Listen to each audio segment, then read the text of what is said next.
solicitar a Elis para fazer a abertura da mesa.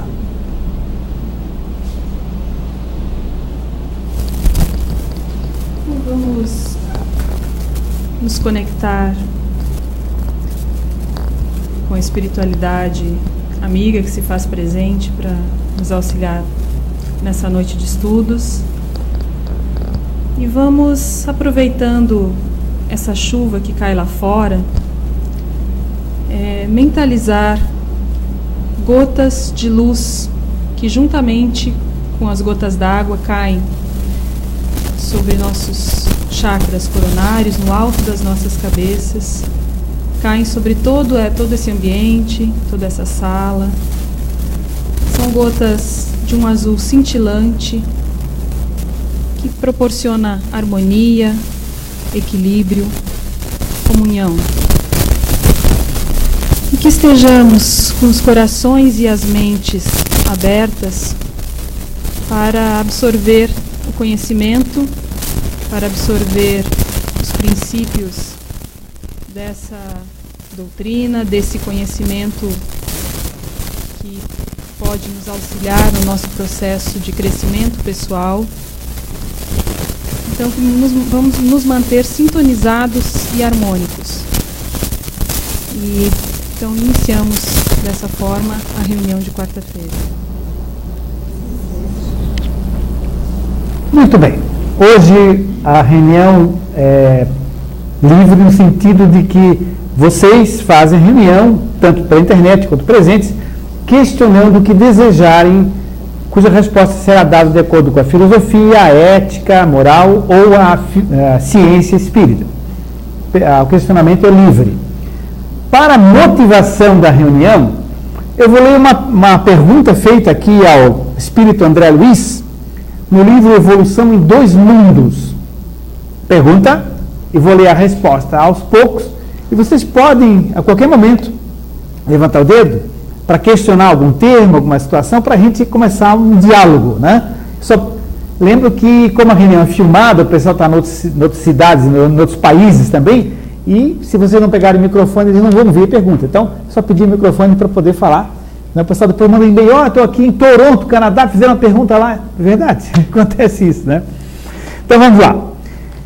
O livro é A Evolução dos Mundos, médium Chico Xavier, espírito André Luiz. Pergunta extremamente interessante. O capítulo é Predisposições Mórbidas, predisposições a doenças. Então, há vários questionamentos aqui. Uma delas é a seguinte. Pergunta: quais os principais métodos usados na espiritualidade para o tratamento de lesões do corpo espiritual? Olha os detalhes. Quais os principais métodos utilizados na espiritualidade para lesões no corpo espiritual? Pela pergunta, já há algumas conclusões interessantes que a gente toma. Podem haver lesões no corpo espiritual. Tanto é que está questionando isso. A hora que vocês quiserem levantar algum ângulo dessa questão, fiquem à vontade, né? Eu vou então começar a ler a resposta que o Chico recebeu psicograficamente. Na espiritualidade, os servidores da medicina penetram com mais segurança na história do enfermo. Que o médico sempre faz uma anamnese, uma história. Quando começou, por quê, etc., há quanto tempo, a dor irradia para onde, enfim, uma história. Então, os servidores da medicina no plano espiritual, eles penetram com mais segurança na história do enfermo. Esse é um detalhe interessante. Para estudar, com o êxito possível, os mecanismos da doença que lhes são particulares. Está falando de doença no corpo espiritual, lá. Aí, os exames nos tecidos psicossomáticos. O que é tecido psicossomático? Psicossoma é sinônimo de perispírito, que é sinônimo de corpo astral. Então, tecidos psicossomáticos são os tecidos do corpo espiritual. outra conclusão, então, que pela essa resposta que estamos tendo aqui, é que no corpo espiritual há tecidos também. Claro, isso está tudo explicado antes, mas só por essa questão aqui já se vê isso aqui, né? Aí, os exames nos tecidos psicossomáticos com aparelhos de precisão, então, eles usam aparelhos também. Aparelhos de precisão correspondendo às inspeções instrumentais e laboratoriais em voga na Terra. Então, correspondendo às inspeções instrumentais e laboratoriais em voga na Terra. Podem ser enriquecidos com a ficha kármica do paciente. Alguém se lembra o que seria ficha kármica? Tem uma ideia do que seria ficha kármica? Se quiser falar no microfone, fique à vontade. Luciano, não? Elisa, então, o que seria uma ficha kármica, assim, para dar uma ideia? Bem, nós temos o registro no nosso corpo astral, corpo perispiritual, de todas as nossas experiências, de todas as encarnações que a gente já viveu, mesmo que não estejamos conscientes, né, ou encarnados, na maioria não estamos, talvez tenhamos algumas lembranças de algumas poucas vidas, e desencarnados mesmo, dependendo, né, do nível de consciência do espírito, também não tem uma consciência de todas as suas vidas anteriores, mas esses registros, eles estão gravados, armazenados no nosso corpo astral. Então, acho que seria isso, mais ou menos. Exatamente. Então, esses registros, eles estão gravados, como eles disse, dentro da nossa própria estrutura. São registros que pulsam, são campos de energia, né, que tem uma vibração, uma frequência, né? Então, é como se fosse a ficha kármica do indivíduo. Podem ser enriquecidos com a ficha kármica do paciente. Além disso, eles também têm anotados os detalhes importantes, porque estão atendendo aquele problema, aquela doença, aquela lesão no corpo perispiritual, a qual determina, a ficha kármica, né, quanto à reversibilidade ou irreversibilidade da moléstia. Olha só o detalhe. A qual pode determinar a reversibilidade da moléstia ou a irreversibilidade. Ou seja, não tem cura, temporariamente, né? Naquele instante, naquela situação, naquele estágio, pode ser irreversível a moléstia antes da nova reencarnação. Sim. A Lúcia, eu penso que seja de Florianópolis, ela está perguntando, esse exame é logo após o desencarne? Não, exatamente não. Esses exames efetuados pelos colegas médicos para atender uma patologia, isso é quando a entidade espiritual já está há algum tempo lá, já está convivendo naquelas colônias, mas traz uma dificuldade, uma dor, um sofrimento, uma lesão. Então, depois de um tempo, ela se aclimata, ela é atendida, tudo mais. Depois de um tempo, então, faz isso. Então, não é que desencarna, vai para o exame médico. Não, evidentemente que não. Ela é de Juiz de Fora, Minas Gerais. Juiz de Fora, Minas Gerais. Muito bem. Então, antes da nova reencarnação, motivo porque numerosos doentes são tratáveis, mas somente curáveis mediante longas ou curtas internações no campo físico, ou seja, tem que reencarnar uma, duas ou mais vezes até poder reequilibrar aquela lesão perispiritual. A fim de que as causas profundas do mal sejam extirpadas da mente pelo contato direto com as lutas em que se configuraram. Quer dizer, só vai resolver o problema orgânico, vamos dizer assim, no corpo astral, quando o modelo mental estiver modificado. Enquanto tiver raiva do cunhado, não vai ficar bom. Não vai ficar, não tem como. Porque continua emitindo aquela energia. Ah, mas eu não estou dizendo nada. Mas está lá dentro a energia. Entende? Enquanto tiver inveja, tiver isso, aquilo, aquele tipo de situação lá vai continuar drenando energia.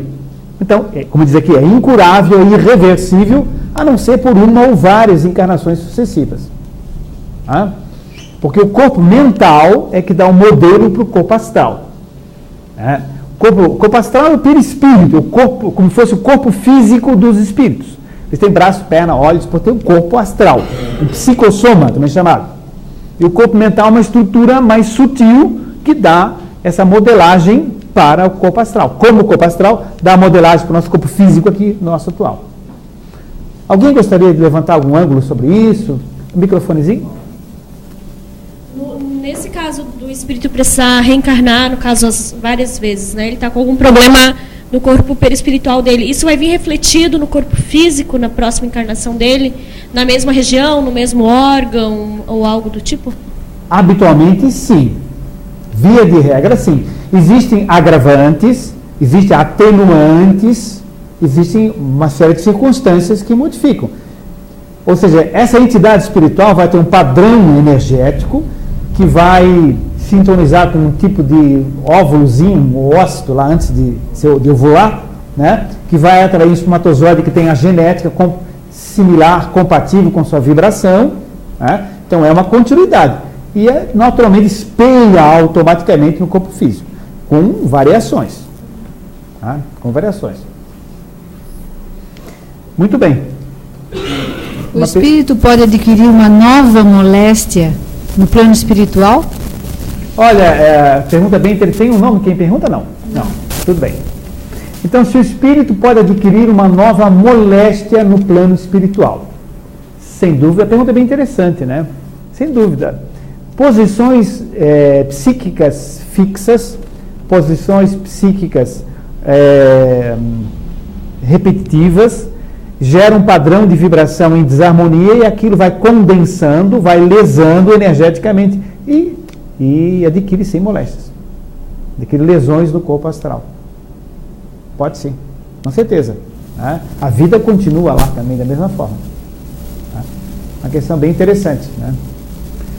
E a semana que vem que nós vamos ter uma sobre justiça na espiritualidade? É, né? Não, é dia 15. Não, é dia 7, é 15, eu acho que é o professor Ludvaldo, lá de Curitiba. Semana que vem, Física Quântica, na quinta-feira. Então, a quarta-feira que vem, nós vamos ter um papo sobre justiça na espiritualidade. Né? Sim, pois não? Tem uma pergunta do Carlos de São Lourenço, Minas Gerais. Boa noite. Boa noite a todos. O doente mental que comete crime é inimputável, segundo as leis do Brasil. E na questão espiritual? Se um psicótico pratica um homicídio, ele terá o débito espiritual? Se quem pratica homicídio? Psicótico. Um psicótico pratica um homicídio, ele terá o débito espiritual? Pergunta muito interessante também. E como ficaria a lei de causa e efeito nesse caso? Estaria agindo sobre ele ou a vítima? Olha, uma vez um determinado amigo, parente, ele estava num casamento, ele bebeu excessivamente. Bebeu excessivamente, estava todo mundo lá, passou o dia inteiro lá. Aí ele subiu na mesa e fez discurso, ele declamou poesia, cantou, ele era tímido e tal. Muito bem. O que aconteceu? Ele fez uma expansão de consciência, abriu os canais anímicos e colocou um montão de coisa que ele não faria normalmente. Mas ele não foi mal educado, não disse palavrão, não ficou abusando de ninguém. Entende? Então, o que acontece? Ele abriu os canais anímicos, buscou os registros internos dele, subiu na mesa e fez tudo isso aí. Todo mundo achou engraçado, aplaudiu, pô, chega de poesia, tá muito chato, entende? Enfim. Mas o que ele fez foi isso. Agora, um outro indivíduo que tivesse outro padrão psicológico, mesmo que tivesse um comportamento de verniz social, assim, não faz mal a ninguém e tal, mas se ele bebesse excessivamente, se ele subisse na mesa, provavelmente ele falaria outras coisas, diria outras gracinhas, seria inconveniente, e etc, e às vezes até etc, né? Muito mais. Então, na realidade, porque ele bebedou, se ele está inconsciente, ele não é responsável. Mais ou menos. Né? Ele vai demonstrar aquilo que tem lá dentro dele. Né? Então, guardadas as devidas proporções, um psicótico, a gente não pode igualar simplesmente com alguém que ficou ébrio e fez alguma coisa. Psicótico é uma coisa mais complicada. Porém, O que a gente sabe é o seguinte, que existe sintonia de onda, sintonia de frequência, e o indivíduo psicótico que comete crimes, provavelmente, ou via de regra, não queremos generalizar 100%, mas frequentemente esse indivíduo psicótico, ele está atraindo também entidades de um nível semelhante a ele e pode cometer um crime. Entende? Então, não é que ele tenha o mesmo grau de responsabilidade, mas ele tem em princípio, algo dentro dele que está precisando ser trabalhado, corrigido, espiritualizado, que ainda não foi. Né? Não é o mesmo grau de responsabilidade, mas a gente tem que ter essa visão de que quem está fora de si, né? O indivíduo é hipnotizado, não sabe. Não, você pode hipnotizar. Se vai lá e mata a tua mãe, você não mata. Vai lá, mata a tua filhinha, você não mata. Mas totalmente hipnotizado, totalmente hipnotizado, você não mata. Mas se você for um indivíduo de má índole, você é capaz de matar. Eu não gosto mesmo de minha mãe, eu vou aproveitar a oportunidade. Entende? Isso é inconscientemente, né? Você é manipulado, tem sintonia com aquilo, vai lá e mata mesmo. Então, não tem responsabilidade de ser hipnotizado, é a mesma coisa. Tem um percentual menor de responsabilidade, mas tem. Eu acho que deu para dar uma ideia assim. Agora, cada caso é um caso, a gente vai ter que sempre pesar, enfim, né? E não pode generalizar a resposta. Seguimos aqui ou temos uma questão? Não. Bom, ainda sobre essa questão aqui dos exames médicos, das moléstias na espiritualidade, é importante, portanto, que o médico espiritual se utilize ainda, médico lá na espiritualidade, se utilize ainda, de certa maneira, da medicação que vos é conhecida. Se utiliza ainda da medicação que vos é conhecida. Então, outra informação interessante. Tem receita, tem remédio. Não tem informação, mas talvez tenha até uma espécie de farmácia, né? Porque tem que ter estocado em algum lugar e tudo mais, né? Que vos é conhecida no socorro aos desencarnados em sofrimento. Porque mesmo no mundo, todo remédio da farmacopeia humana, até certo ponto, é projeção. Todo remédio da farmacopeia humana é projeção de elementos quimioelétricos sobre as agregações celulares, estimulando-lhes as funções ou corrigindo-as, segundo as disposições do desequilíbrio em que a enfermidade se expresse.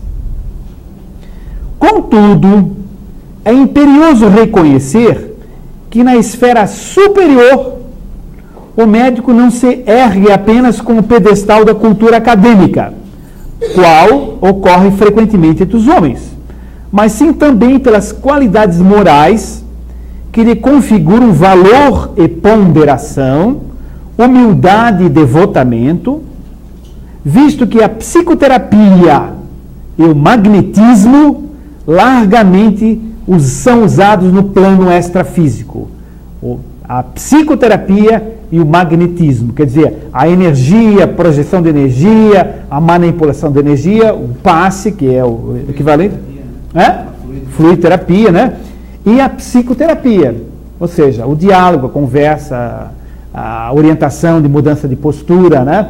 Claro, se sabe que vem do mental o problema no corpo astral, então é importante para o médico desencarnado trabalhar muito a psicoterapia dos seus pacientes, né? São largamente usados no plano extrafísico. Exigem dele, do médico, grandeza de caráter e pureza de coração. Bom, responsa. Mas então eu trouxe esse assunto que é bem interessante, é difícil encontrar na literatura espírita comum uma temática como essa, né? Eu repito, está no livro Evolução dos Mundos, é um livro que todo mundo começa e todo mundo para num terço, um quarto, mais ou menos. É verdade. Já falei com muitas pessoas, comecei e parei. Sabe por quê? A primeira parte é dificílima mesmo. Mas a segunda parte, segredo, é pergunta e resposta. Tá? Pode ver a segunda parte também. Sim, microfone? Boa noite. Tá ligado? Tá lá. Pode falar. No filme, eu acredito que no livro também, Nosso Lar, a gente vê as pessoas desencarnadas recebendo um tratamento médico num hospital. Sim. E não tem remédio, né? Tem água e como se fosse passe, né? Uma energização. Olha, primeiramente é o seguinte, quase todos os remédios que eu receito são com água. Eu sou médico homeopata. Não quer dizer que eu não receito uma penicilina que não precisa também, claro que sim.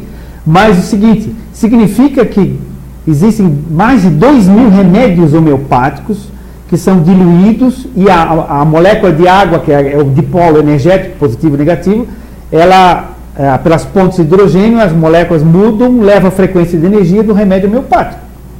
Então, a água é veículo de mudança de frequência de energia, onde o remédio homeopático atua. Então, onde você está dando água, não se está dando só H2O, com certeza, está se dando ali moléculas de substâncias medicamentosas que estão modificando a disposição das moléculas de água. Tá? Além do que se usa remédios também não homeopáticos, com certeza, na espiritualidade. Sim. É uma pergunta minha. Porque assim, considerando que tudo é energia, né? Sim. Tanto o remédio homeopático quanto o remédio alopático, ele tem como se fosse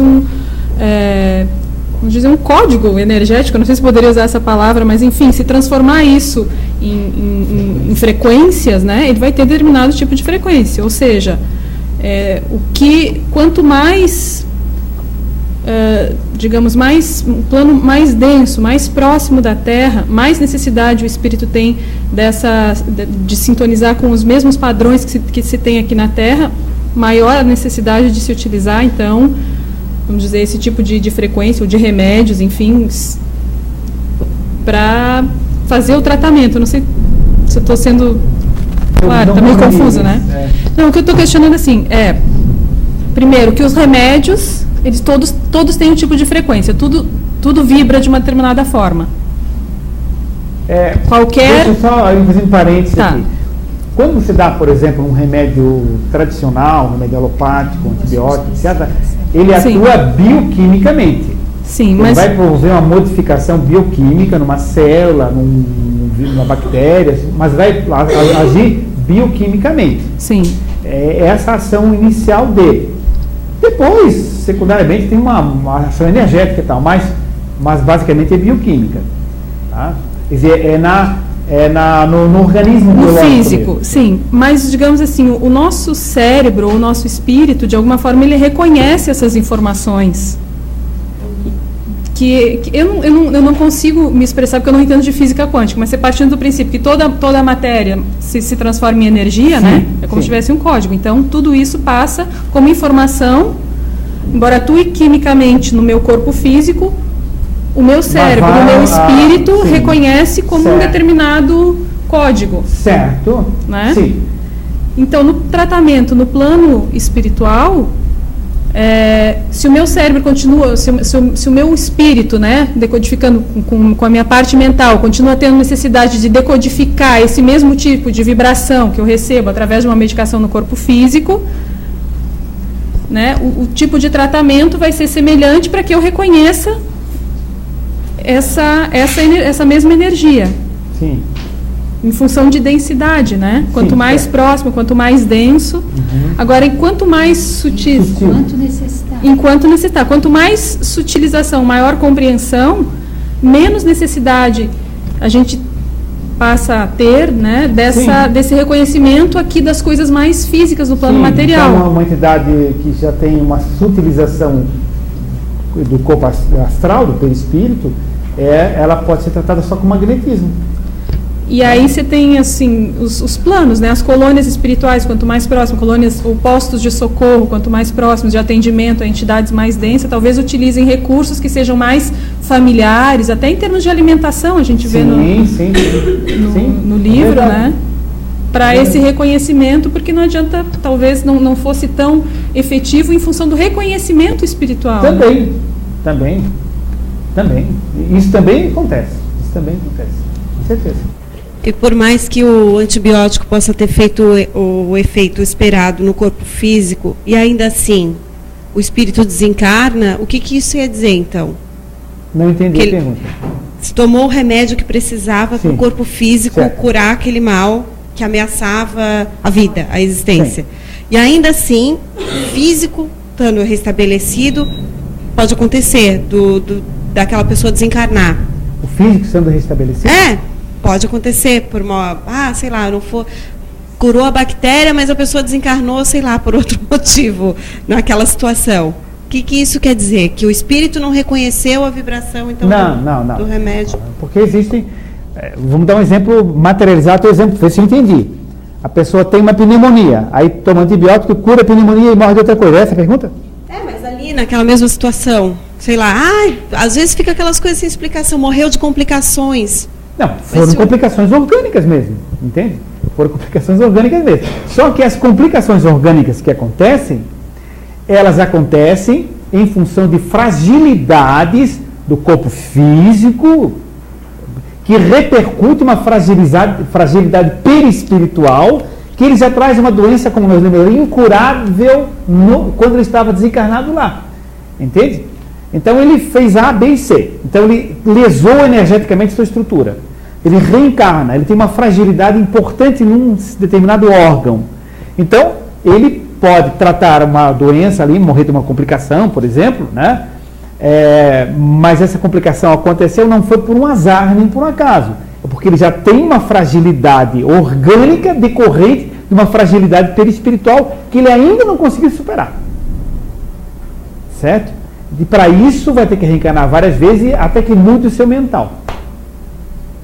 Aquele exemplo de brincadeira que eu fiz, deixa de detestar o cunhado e tudo mais, né? Essas coisas, por exemplo, o rim é afetado pelo medo, não tem essas análises que fazem, isso tem a ver? Tem, tirando alguns exageros, tirando algumas fantasias, mas tem uma linguagem corporal dos sentimentos que conforme certo tipo de sentimento e de energia, certos órgãos são mais sensíveis.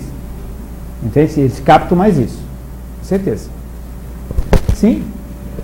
Bom, boa noite. Eu queria saber se durante o tratamento no plano espiritual, se o médico pode ter algum problema em relação à contaminação, mesmo que ele esteja numa carga mais densa e possa vir a contaminar o médico que esteja cuidando. Não, aí não ocorre, porque a questão porque há um preparo, como disse ali, do profissional, que ele está eticamente habilitado para isso. Além do conhecimento técnico, ele está eticamente habilitado para isso. Estando eticamente, moralmente, etc., habilitado para isso, ele está vibrando numa frequência que não tem sintonia com aquele processo ali.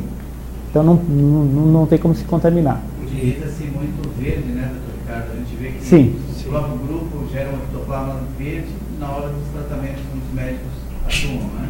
Sim, Já sim. há uma asepsia natural do trabalho. Essa asepsia, como o Luciano lembrou, eles usam muito energias verdes, porque a erva é verde, o símbolo da medicina é verde. O verde é uma frequência de onda que está relacionado à asepsia, está relacionado à limpeza energética, certo? A cura, entende? O verde. Então eles usam muito, até no filme Nosso Lar mostrou alguma coisa, né? E nas sessões mediúnicas aqui a gente usa também mentalmente o verde também, bastante. Aquele livro Desobsessão e Estudo Prático, você está lendo, né? Eu acho que a gente faz referência sobre isso também, eu faço referências, né? Muito bem. Uma pergunta da internet? Da internet, é da Kátia de Itacorubi.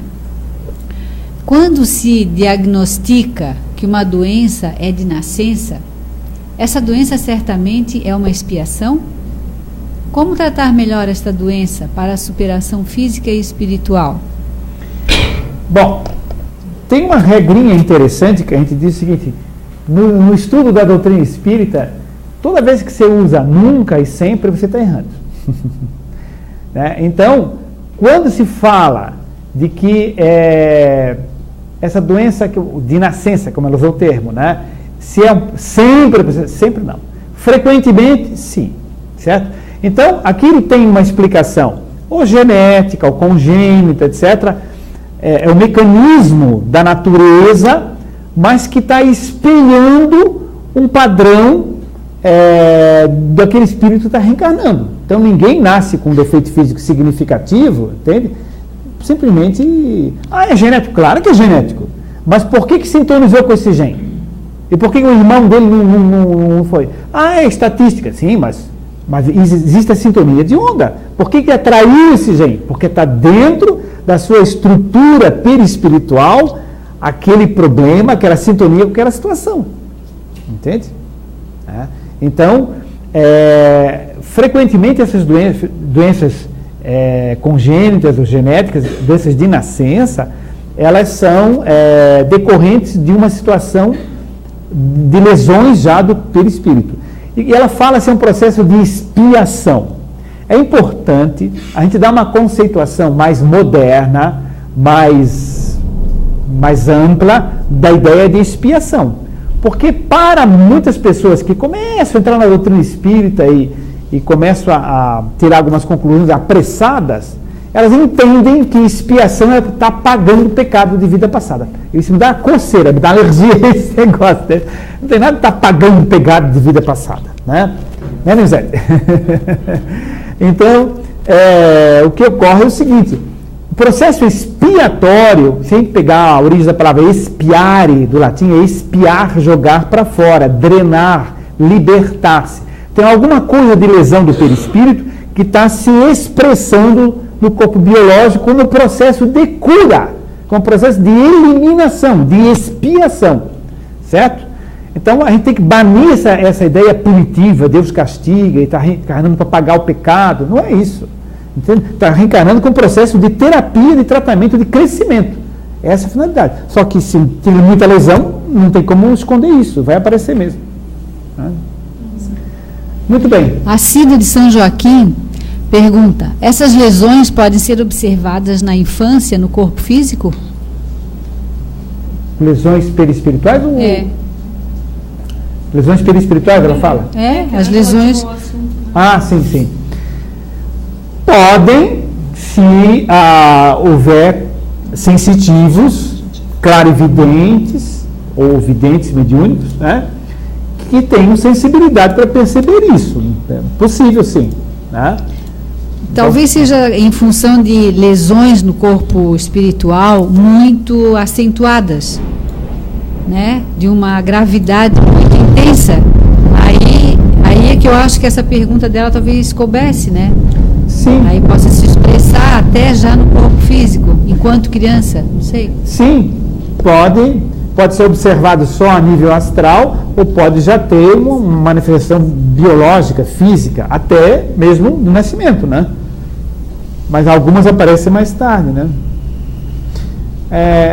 Curiosamente, uma curiosidade aqui, uma certa ocasião, eu estava numa cidade e nós não tínhamos ainda uns filhos, né?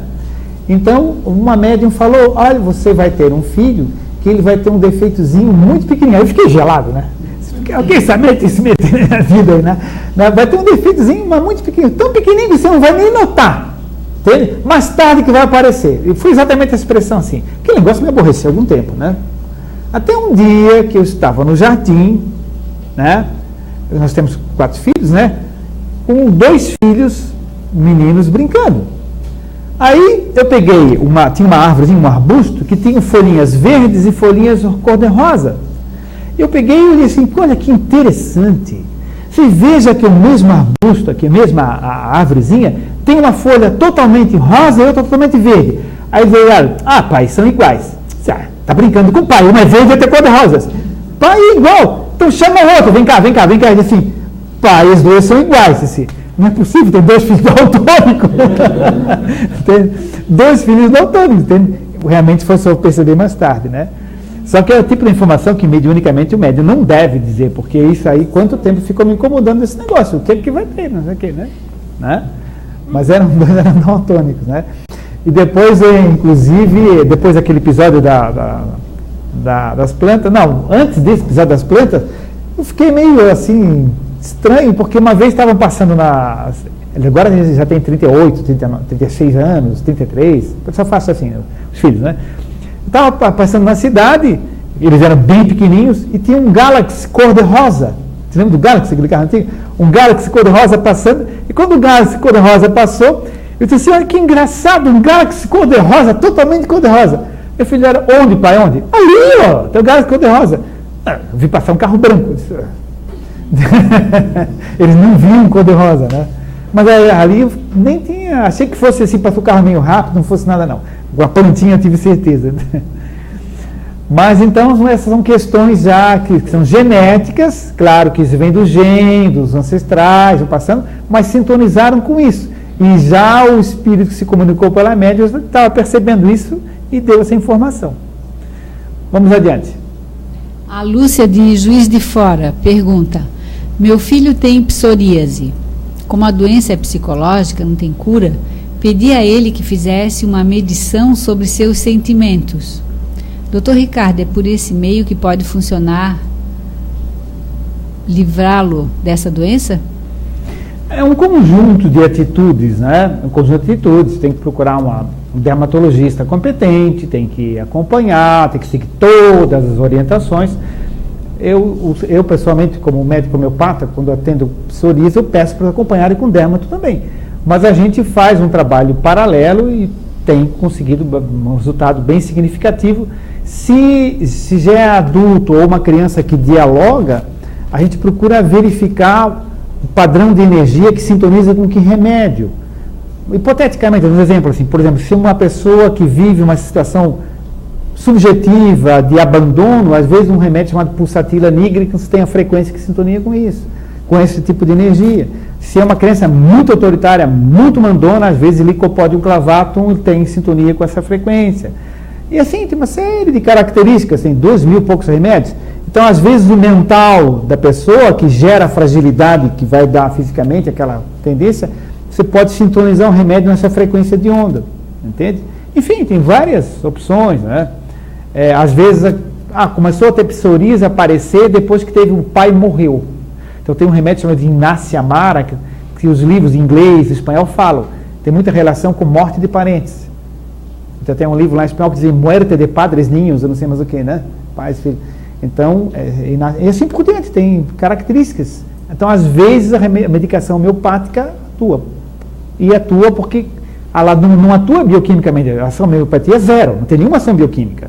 Ela atua por frequência de energia no corpo etérico, entre o perispírito e o corpo físico. Né? Então, aí, no caso da psoríase, se deve usar vários recursos para poder ajudá-lo. Pois não, um microfonezinho para ele lá. Cadê? Entender melhor até que ponto a morte de um ente querido pode causar uma doença imediata no corpo físico da pessoa próxima, né? Até que ponto a morte de uma pessoa querida, um parente próximo, né, pode provocar uma doença? Olha, isso aí a gente, como nós comentamos no começo, nós lidamos com fatores específicos individuais, né? O que causaria em mim a morte de uma pessoa muito próxima, ou nela ou nele, é diferente, entende? Porque a gente está mais amadurecido em alguns aspectos e menos amadurecido em outros aspectos. Mesmo que eu tenha teoricamente uma série de informações, mas aquilo psiquicamente eu não estou bem estruturado para reagir àquilo. Então vai depender muito da peculiaridade da pessoa. Até um exemplo que eu dei em uma ocasião aqui, muito curioso, né? Fazendo anamnese de homeopatia no consultório, aí o jovem assim, faz isso, faz aquilo, você bebe assim, Deus me livre, doutor, eu não boto nenhuma gota de álcool na boca, aqueles bem radical assim, né? Não, tudo bem, tá ótimo, tá. Mas ele diz, mas sabe por quê, doutor? Eu disse, não, porque meu pai bebia muito, foi um exemplo péssimo, então por isso eu não bebo nada. Disse, que interessante, tá, marquei lá a ficha.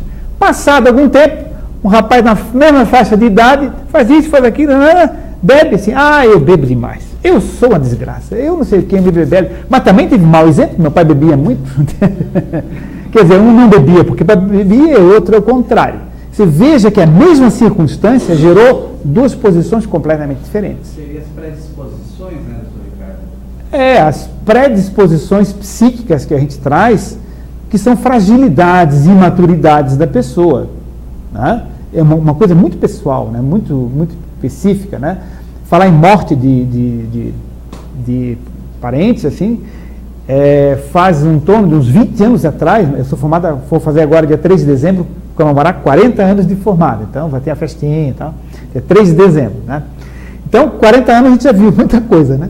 Tinha mais ou menos uns 20 anos atrás, chegou no meu consultório 2 casos parecidos com a tua pergunta. Uma senhora que, como faz 20 anos, já dá sem citar o nome, deve falar. Um caminhão tinha matado a criança dela de 1 ano e pouco. E ela veio arrasada no consultório, foi várias vezes e tal. E ela levou, acho que mais ou menos uns 10 anos, mais ou menos, ela vinha, contava a mesma história, chorava, desesperava, tentava consolar, encaminhei para psicólogo, para não sei o que, tal. Mas aquilo foi um sofrimento assim, que levou uns 10 anos, mais ou menos. Depois a gente conseguiu assim, dar uma ajustada. E uma outra senhora que perdeu um filho nessa faixa de idade também, num acidente parecido, um negócio de uma piscina, um aquário, não sei o que, o guri caiu lá e morreu, entende? Ela estava muito mal, passou mais ou menos 1 ano, adotou um recém-nascido, ela vinha trazer o recém-nascido, chorava quando lembrava do outro, mas estava empolgado com a criança, não sei mais quem envolvida, e não ficou aqui tantos anos sofrendo. Quer dizer, são reações muito específicas, diferentes, então vai repercutir muito diferente no corpo de cada um. Mas tem pessoas que fazem úlceras rápidas, perfuram, sangram, né? Outros fazem problemas cardíacos, dependendo de que chakra, de que centro de força da pessoa está mais fragilizado. E esse chakra mais fragilizado depende do mental da pessoa e das predisposições de vidas anteriores, entende? Uma pergunta bem legal. Então, tem mais a questão da internet aí? Tem da Sara de Fortaleza. Fortaleza. Espíritos dementados que não acreditam em vida após a morte ficam adormecidos em colônias. Lendo os mensageiros, percebi que não vão para o umbral. Permanecem em colônias e depois, quando acordam. A pergunta? Pois uma hora eles vão acordar. O que acontece a eles? Eles ficam dormindo? Não, quando acordam não ficam dormindo. Mas tudo bem. É Sara de Fortaleza, né? Ô Sara, nome da minha neta também. Ô Sara, o seguinte, após eles acordarem, né, eles têm equipes especializadas que vêm acompanhando essas entidades que estavam dormindo lá durante algum tempo, às vezes anos dormindo, né, hibernando, né? Depois, quando eles começam a apresentar modificações nos sinais vitais, no batimento cardíaco, na respiração, porque o corpo espiritual tem tudo isso, né? À medida que eles estão acompanhando a enfermagem, a equipe médica, vem acompanhando esses espíritos, à medida que vão apresentando essas modificações, já são notificados especialistas, equipes nisso, que vão fazer uma psicoterapia adequada. Então, tem N formas, né? Eu acho que, digamos assim, você vem e mostra uma flor, você vem e mostra uma fotografia, você vem, entende? E abraça, conversa, né? E abre a janela e mostra o sol. E começa o trabalho, né? Gradativamente, né? Isso vai depender de cada caso, de cada psiquismo. Para isso tem equipes especializadas. Mas é um trabalho belíssimo, organizadíssimo, né? E vocês veem a observação que o André Luiz faz aí. As equipes estão eticamente preparadas, tem todo um merecimento para isso, né? Um preparo técnico e um preparo ético, né? Muito bem. Vamos... Olha, o assunto é livre, gente, se vocês quiserem levantar outro ângulo, outro aspecto, outro assunto separado. Elise? Aproveitando um gancho numa questão que o senhor falou a respeito, né, de que uma médium lhe falou, né, passou uma informação, quero aproveitar para trazer um assunto que é justamente essa questão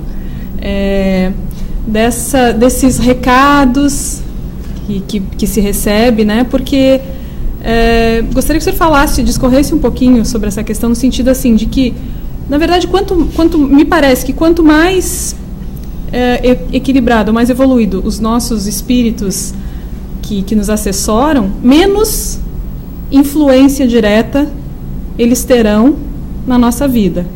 Correto, doutor Ricardo? Menos influência direta, palavrinha mágica, direta. Que indireta tem bastante. Isso, exatamente.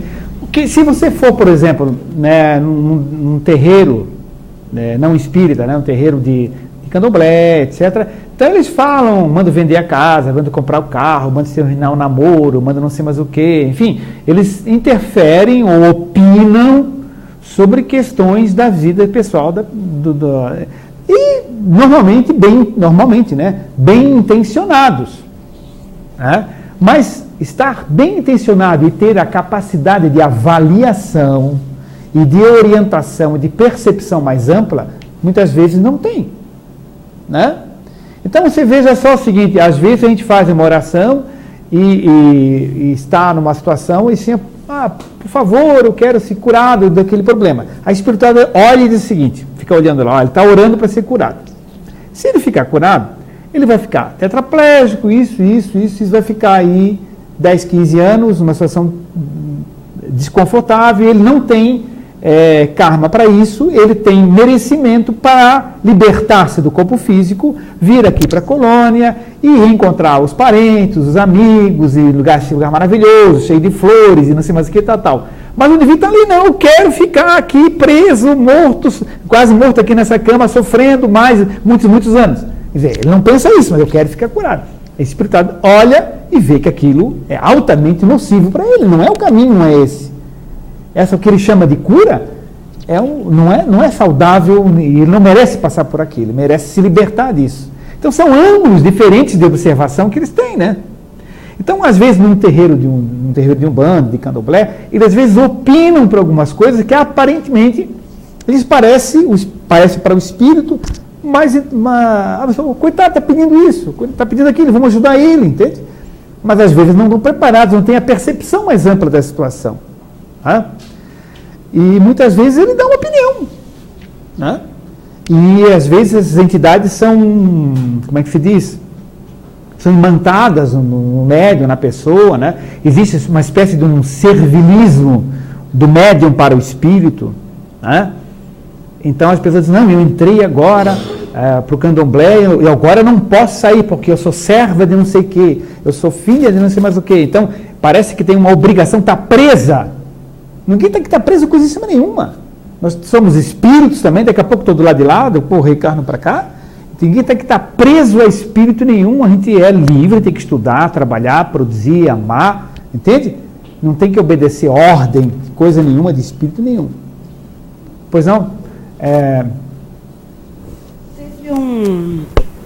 Teve um caso relatado a mim sobre uma pessoa que estava doente de câncer já há algum tempo, e quando foi hospitalizada, a pessoa que me contou não sabe dizer se ela estava dormindo ou se ela estava em coma, mas assim, de noite ela falou, e a pessoa que estava junto escutou quando ela desencarnou, ela suspirou e disse, agora chega, e desencarnou. Ela pode ter pedido isso para alguém ou conversado lá com alguém, disse, olha, agora acho que a minha evidência não consegue alcançar o que aconteceu, mas é possível, claro, tô brincando. É possível, sim, que ela tenha percebido isso, né? Ou tenha sido informada, você vai se libertar desse sofrimento horrível aí. E ela pode ter traduzido, vocalizado, verbalizado isso, né? Pode. Uma possibilidade. Pois não, lá, o microfone lá para o Felipe.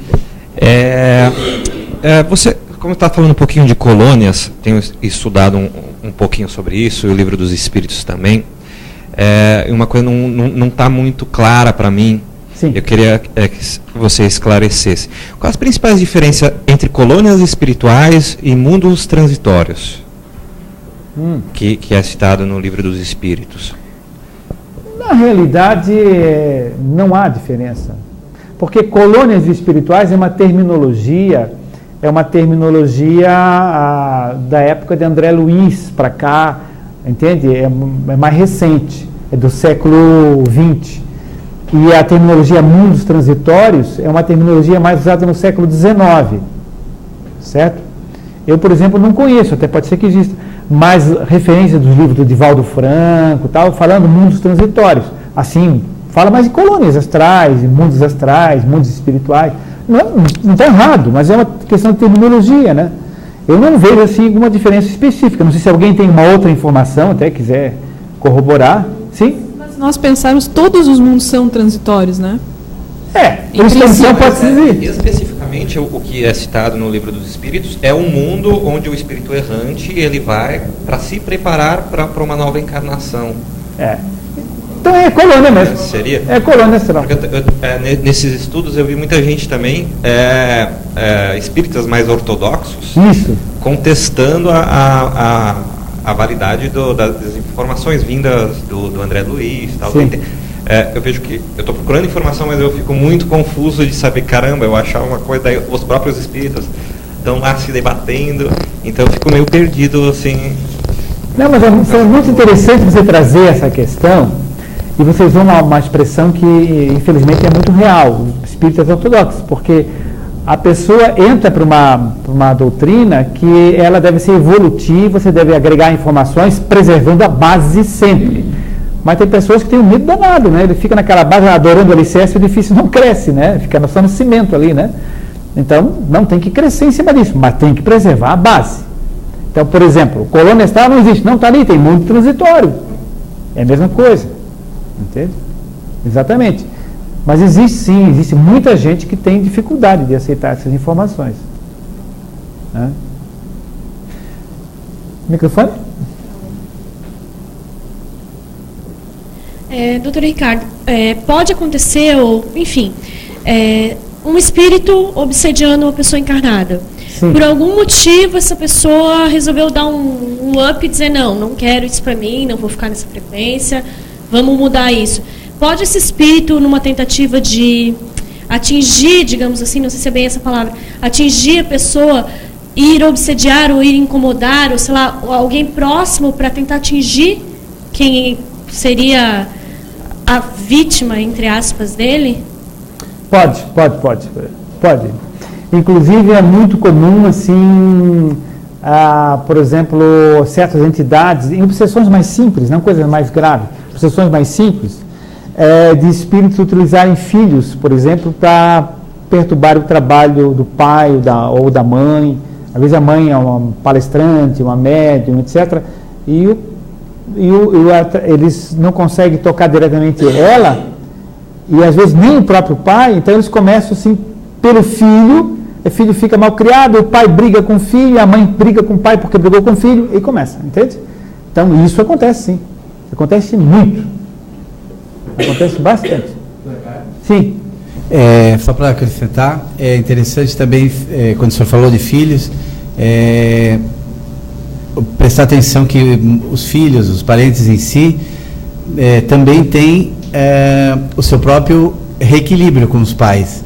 Então, nem sempre, quando a gente é muito atingido pelos filhos, ou pelo pai, ou pela mãe, nem sempre é porque um obsessor está agindo em relação a nós. Porque senão a pessoa pode estar ouvindo, generaliza, e aí fica qualquer coisa que o filho fala e não, está obsediado. Claro, né? claro. Então é importante com certeza, saber que nós somos equilíbrio e equilibrados ali. Exatamente, então, exatamente. E o que acontece ali é uma questão de energia. Quando não se consegue afetar o nosso campo de energético, por nosso equilíbrio, por nossas atitudes, pela nossa moral, no momento, é bem comum se procurar artifícios pela inteligência de pessoas próximas.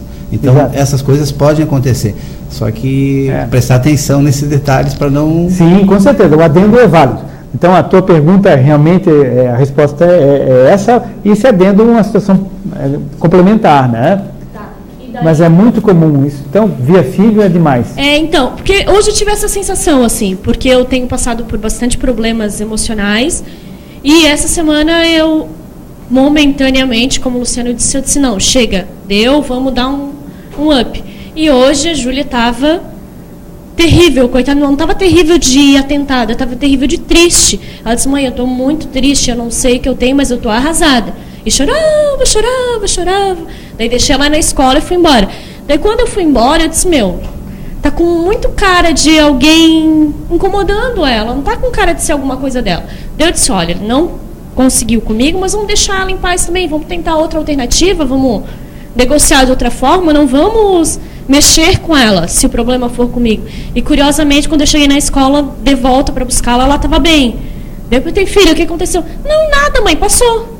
Então foi a sensação que eu tive, por isso que eu perguntei, assim, sabe? Pode não ser. Poder? Mas pode. a sensação que claro eu tive foi que, essa. volta de novo àquela questão que o Luciano falou, tem as causas naturais. Né?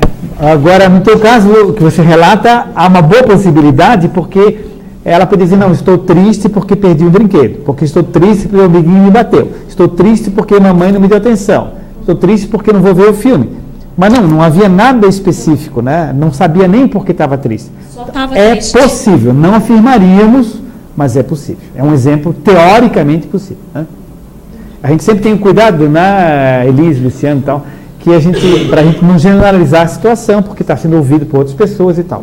Mas, sim, é possível. Muito bem. Nós temos aí 20 minutos de reunião. Se tiver alguma pergunta na internet, tem umas perguntas também pré-agendadas aí, se tiver alguma que vocês acham interessante. Existem profissões no mundo espiritual? Se existem profissões no mundo espiritual. Sem dúvida, existem profissões no mundo espiritual. Tem alguém que está perguntando sobre a aposentadoria. Já cortaram o teu bônus hora lá com essa. Ela nem está trabalhando, mas está querendo aposentadoria no astral. Brincadeira, né, Cristiane? Pois é. Não, brincadeiras à parte. Só um instantinho, que tem uma pergunta que está relacionada com aquela anterior, eu acho mais interessante, né, que veio da internet agora, ó, a Margarete, lá de Juiz de Fora. Eu gostaria de saber se estes filhos, cuja mãe não pode ser atingida, têm que possuir uma frequência compatível com o obsessor? Não, frequência compatível com o obsessor não. Tem que estar momentaneamente sintonizado no www chato, entende? Tem que estar, se você pega na internet e momentaneamente bota www Juiz de Fora, você entra Juiz de Fora, aí você muda para www Toronto, entra Toronto, entende? Então, se entrar a criança, o jovem, o adulto, ele pode momentaneamente ter um rasgo de raiva, de medo, de insegurança, de inconformidade, de ciúme, naquele momento pode cruzar a energia e pode haver sintonia. Mas não quer dizer que ele é um indivíduo mau, que ele está sintonizado com o obsessor. Não. Pode ser uma influência temporária. O popular encosto, né? O popular encosto, né? Pode ser uma coisa temporária. Não quer dizer que ele vibre habitualmente naquela frequência. Não poderia ser um método de ajuste necessário aos pais? Na realidade, todo o processo que a gente passa, seja de obsessão, seja disso, seja via filho, via esposa, via ou vice-versa, marido, né? Tudo é um processo de reajuste de crescimento. Tudo é para a gente aprender, né? Embora seja chato, mas é para aprender, né? É para a gente aprender. Então a gente passa por certas situações que é para crescimento, para superação, né? Mas, sim, com certeza. Pois não? Está com o microfone ainda? Eu não tenho muito conhecimento da doutrina, então vou perguntar sobre esses casos de obsessão mais leve e mais pesado, mais grave. Qual a diferença, assim? As obsessões, elas são classificadas de acordo com vários critérios. Um dos critérios é conforme a gravidade ou intensidade da obsessão. Lembrando que a obsessão é uma ação persistente, prejudicial, nociva de uma mente sobre outra mente, ou de um espírito sobre outro espírito. Ambos podem estar desencarnados lá em cima e um obsedia outro. Ambos podem estar encarnados, portanto, aqui na Terra, e um obsedia outro. Persegue e tal. Entende? Pode ser.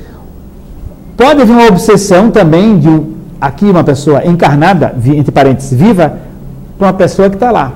Você fica pensando, por que você morreu, me deixou sozinho, não sei mais o que e tal. O cara fica quase louco lá, entende? Ou então quer se vingar dele, ou tem raiva dele, entende? Então, às vezes, tem obsessões até coletivas de um povo que perdeu um dirigente, então tem ódio dele, então ele fica desesperado lá. Então, existem obsessões daqui para lá e de lá para cá de espíritos desencarnados e subencarnados. A obsessão simples é uma obsessão que a gente, como ela procedeu ali, você faz uma oração, muda o pensamento, pede uma ajuda, e aquilo normalmente se afasta. aquela influência, né? Existem obsessões mais simples que são um pouco mais demoradas, um pouco mais complexas, entende?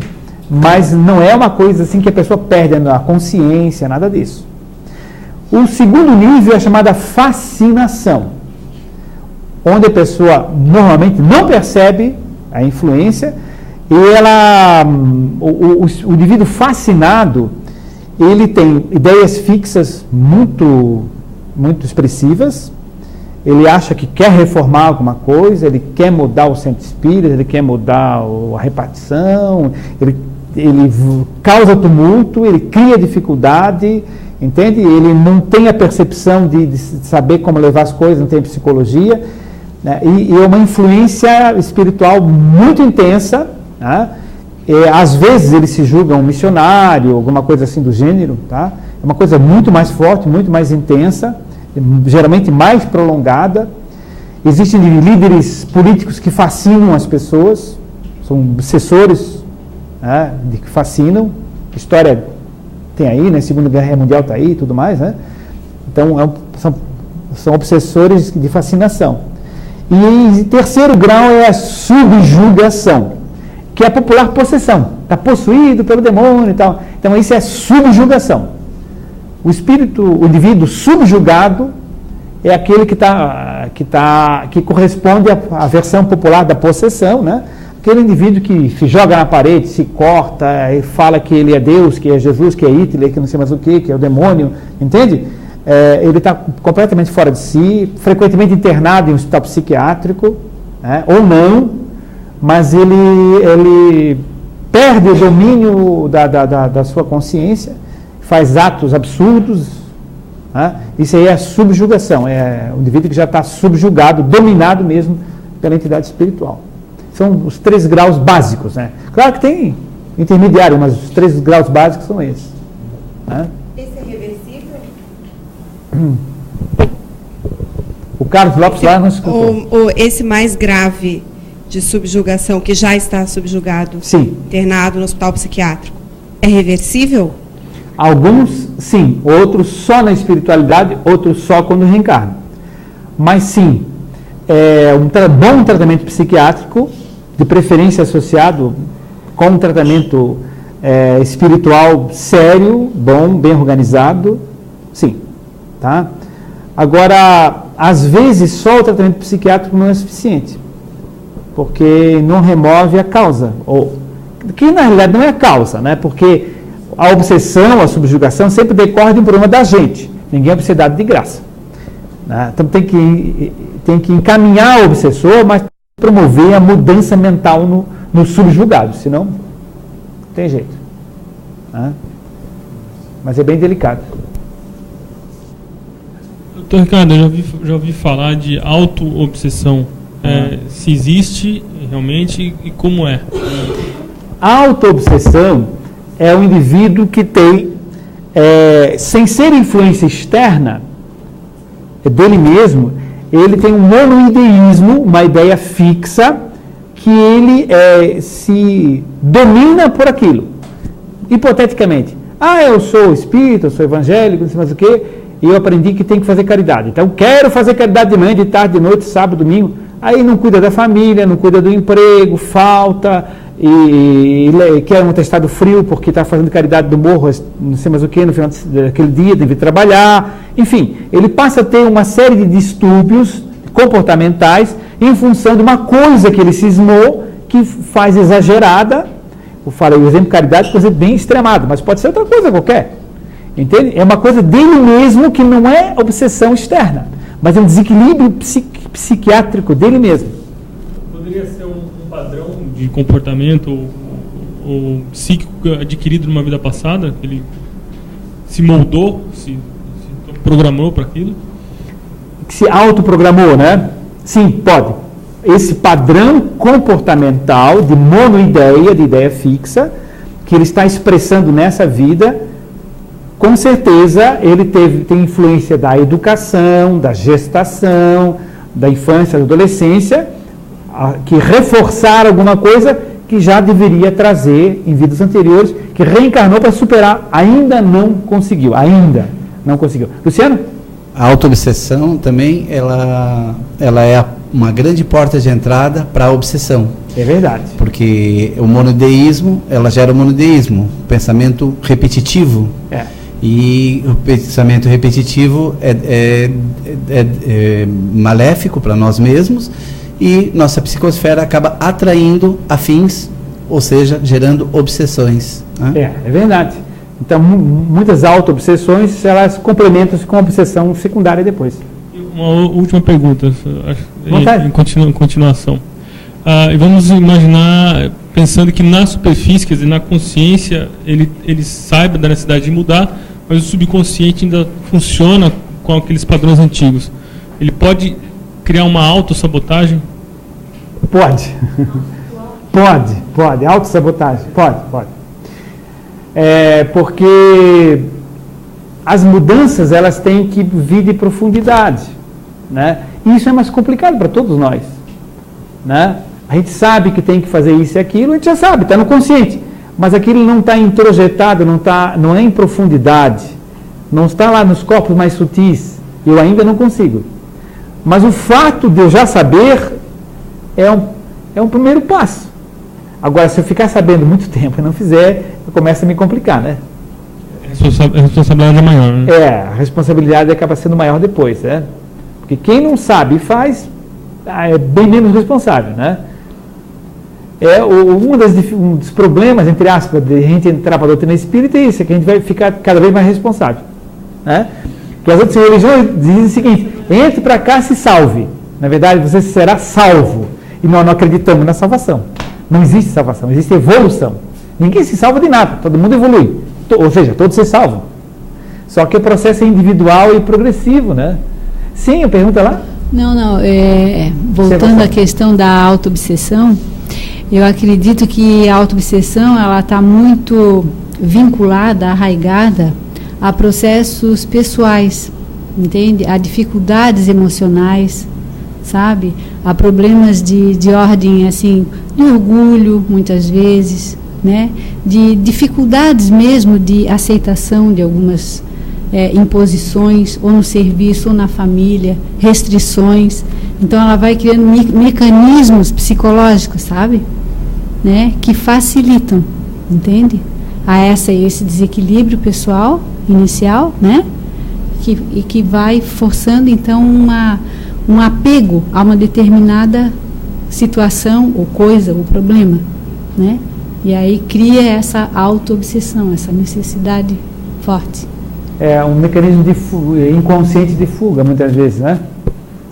Procura um derivativo, né? Bem lembrado. Muito bem, nós temos aí alguns minutinhos ainda. Se alguém desejar levantar um outro assunto qualquer, fique à vontade. Brasolim, quer levantar alguma questão? Estava escrito, né, doutor? Eu hoje percebi uma coisa, nós tratamos aqui de 3 elementos muito importantes. O primeiro, o corpo físico, reflexo de um formulário escrito no nosso passado. Perispírito. E eu descobri o cérebro como um terceiro elemento. Então acho que seria interessante falar um pouco sobre isso, porque o cérebro está acima dos outros 2, me parece. A mente, no caso. Mente, no caso. Mente, né? Não, só para... então, é o seguinte, nós temos, assim, o corpo biológico, o corpo físico, onde, no caso, estaria o cérebro, né? O cérebro físico. Nós temos um cérebro astral, tem gente que chama de paracérebro, mas tudo bem. Um cérebro astral ou paracérebro, que seria o sistema nervoso que existe no perispírito, no corpo astral. Claro, isso se tratando de espíritos de nível mais comum, como nós. Espíritos altamente evoluídos não tem mais isso, mas é uma estrutura que a gente nem compreende mais. Estou falando de gente comum como nós, que daqui a pouquinho está lá na colônia querendo tomar sopa e tal, e a gente é mais ou menos assim, né? Agora, seres muito evoluídos foge a nossa compreensão, inclusive. Então, temos o corpo biológico, com o nosso cérebro biológico, temos o corpo espiritual, o perispírito, que é a mesma coisa, com o paracérebro, o cérebro astral, e uma outra dimensão mais sutil, o corpo mental. Esse corpo mental, ou mente, entende? É uma estrutura energética que comanda o perispírito. Certo? Que é isso. Vejam só o seguinte, o espírito André Luiz está na colônia astral. Ele está trabalhando, executando tarefas, né? Passou o dia inteiro, horas, porque lá contam-se horas também. Né? Algumas colônias têm nascer do sol e pôr do sol, inclusive, dia e noite, estações de ano mais sutis, mas tem mesmo. Nesse livro, Evolução dos Mundos, fala isso também. Então, trabalhou durante o dia inteiro. Ele está cansado. André Luiz, cansado, então, recolhe-se. Né? Deita-se num leito confortável, né? Não sei se tomou banho ou não, mas deitou-se lá, né?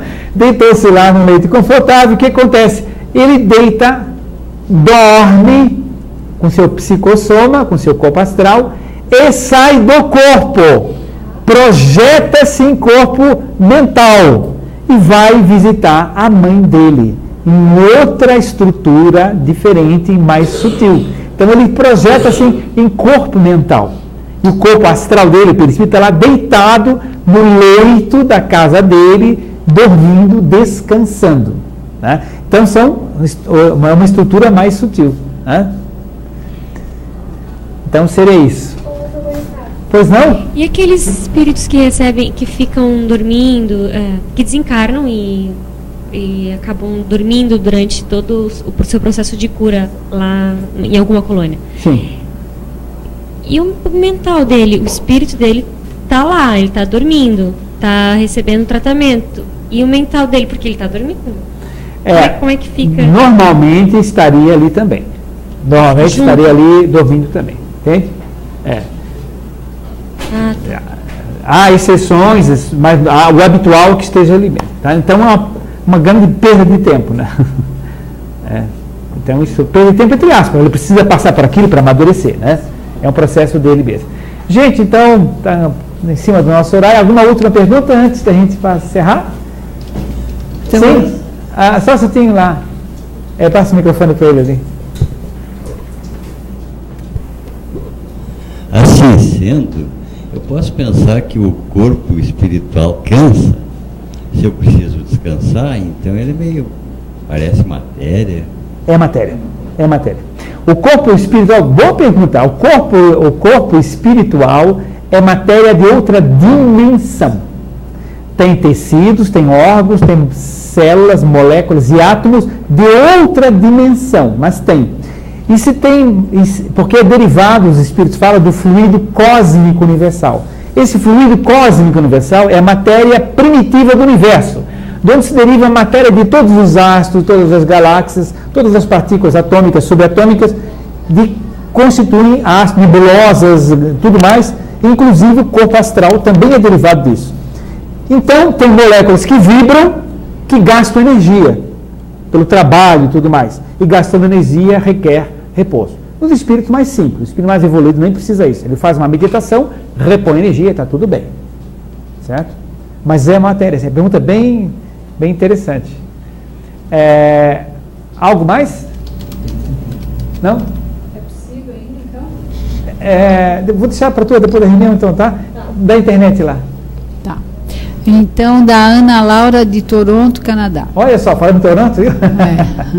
Boa noite, meus irmãos. Doutor Ricardo, gostaria de saber se esse paciente que normalmente está internado em hospital psiquiátrico pode estar sob subjugação e também ter algum distúrbio psiquiátrico, como, por exemplo, esquizofrenia? A linha entre a loucura e a subjugação é muito tênue. De fato. Abraço. Sim, a linha entre a loucura e a obsessão é muito tênue e a concomitância das duas coisas é extremamente comum, certo? A doença mental grave, o processo obsessivo, frequentemente não quer dizer sempre, mas frequentemente estão juntas. É muito comum essa concomitância, né? Por isso, um trabalho importantíssimo dos hospitais psiquiátricos espíritas, né? Tem um hospital psiquiátrico espírita Bom Retiro, em Curitiba, que faz trabalho. Aliás, eu recebi uma notícia de uma prima minha em Curitiba, a Joana, uma prima minha em Curitiba, que falou que o Hospital Psiquiátrico Espírita de Curitiba está para ser há uma proposta de demolirem o hospital e fazerem um shopping.